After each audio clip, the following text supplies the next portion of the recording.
Gentlemen హీరోనా విలనా అంటూ confusion లో పెట్టి మరీ విక్టరీ కొట్టేశాడు హీరో నాని.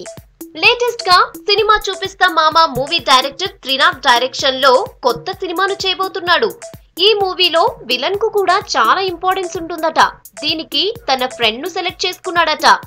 అందాల రాక్షసి ఫేమ్ హీరో నవీన్ చంద్రను రిక్వెస్ట్ చేశాడట. ప్రస్తుతం నవీన్ హీరోగా మంచి పాత్రలు చేస్తున్నప్పటికీ ఫ్రెండ్ నాని అడగడంతో ఓకే చెప్పినట్లు ఫిల్మ్ ఇండస్ట్రీలో సమాచారం. కథాపరంగా మంచి పాత్ర కావటంతో విలన్ గా కొత్త నటుడైతే బాగుంటుందని భావించారట. సీనియర్స్ ఎవరు చేసినా పాత్ర స్వభావం పెద్దది చేసినట్లు ఉంటుంది. హీరోకు సమానంగా పెడితే హీరో తగ్గిపోతాడు. ఈ రెండింటిని బ్యాలెన్స్ చేస్తూ కొత్త నటుణ్ణి ఇంట్రడ్యూస్ చేయాలనే ఆలోచనతో ఈ నిర్ణయం తీసుకున్నారట. నవీన్ చంద్ర నాని మంచి ఫ్రెండ్స్ కూడాను. ఈ క్రమంలోనే నవీన్ ఈ పాత్రకు ఎంపికైనట్లు తెలుస్తోంది. జెంటిల్మెన్ హీరో చేతిలో ప్రస్తుతం 4 సినిమాలున్నాయి. మరో 4 స్టోరీలు వింటున్నాడు. ఈ లెక్క వింటుంటే మరో 4 ఏళ్లు నాని బిజీగా ఉండనున్నట్లు తెలుస్తోంది.